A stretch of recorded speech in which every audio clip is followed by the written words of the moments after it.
Hello, good morning everyone. It's 7 a.m. here in China and it's very hot outside. Dito nga pala nagigising kami ng early every morning at nakikita nyo, nagmumoist na naman yung window namin kasi malakas yung aircon.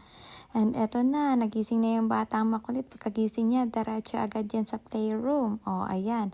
Alam ko sa playroom yun pupunta. Ayan, nagkaklap-klap pa. Maganda siguro yung gising niya.